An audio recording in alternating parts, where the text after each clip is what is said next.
The hostess scanned her tablet, brows knitting tighter with each failed attempt.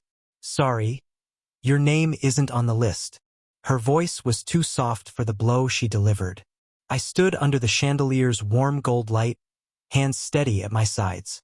My sister's wedding reception buzzed behind the doors. Laughter, camera shutters, clinking glasses. A stage set for family. A stage I had been cut out of. I found my mother by the entrance arch, fussing with flowers like she owned the air around her. Maybe there's a mistake, I said. She didn't even turn fully toward me. Just enough for the smirk to hit me like a slap. Did you really think you were invited? Strangers aren't allowed. Stranger. The word tasted like old metal. I didn't argue. I didn't beg. I simply nodded. Then I'll live like a stranger. And I walked away, calm, measured, while something old and dormant shifted inside me. The ceremony began, and I disappeared into the lobby's shadows. But 20 minutes later, my mother's phone started ringing. The first domino clicked. Back then, when I still belonged, there was a time I believed family meant safety. My sister and I grew up sharing secrets under blankets, whispering dreams like they were fragile birds we were protecting. And my mother, she wasn't warm, but she was predictable. Rules mattered. Appearances mattered more. Still, she kept us fed, clothed, and convinced that we mattered just enough.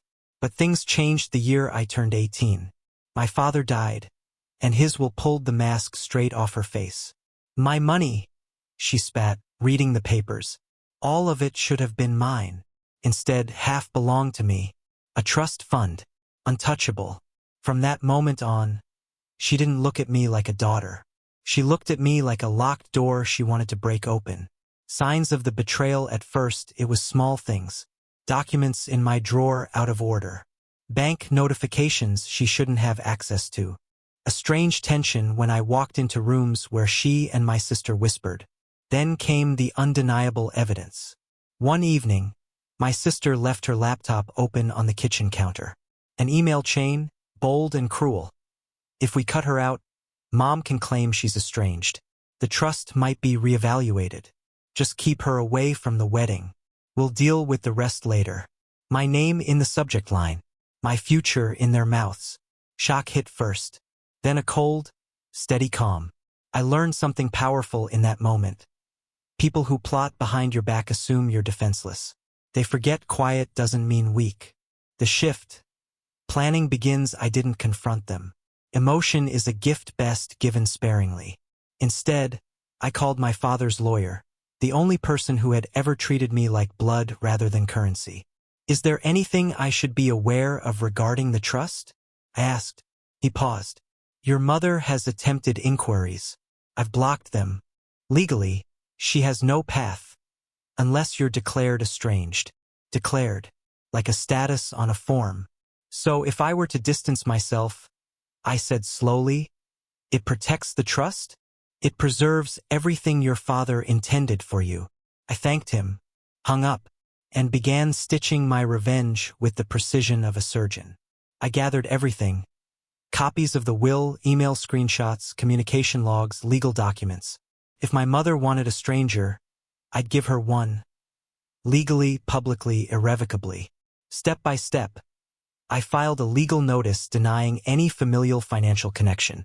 If she tried to request a reevaluation, she would meet a wall I built brick by brick. I transferred my trust into a private inheritance protection account. No access. No loopholes. No motherly claims. I withdrew from the family home silently. Left behind nothing they could use or twist. I prepared one final move. A truth bomb wrapped in elegance. The wedding was the perfect stage. They wanted to parade a picture-perfect family. I would let the cracks show. I waited by the far wall, hands in my pockets, eyes on the banquet hall doors.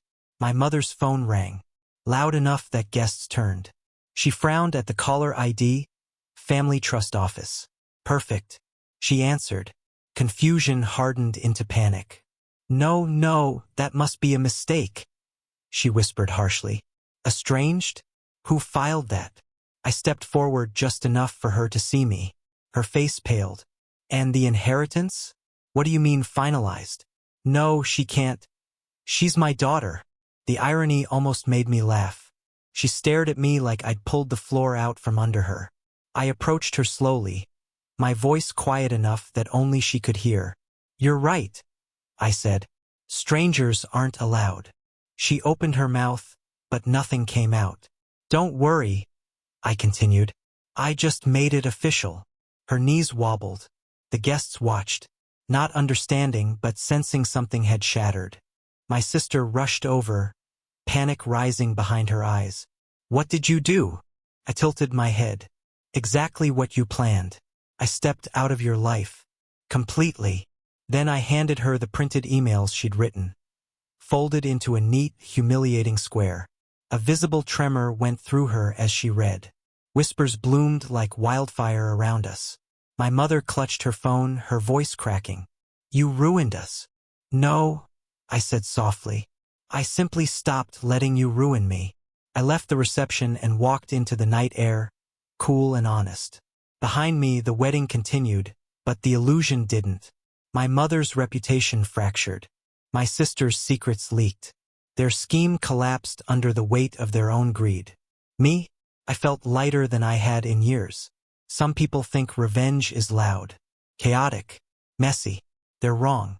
The best revenge is silence, the kind that lets the guilty hear their own downfall echo. And as I walked away, I realized something true and freeing. I wasn't the stranger in that family. They were. And I finally let them stay that way,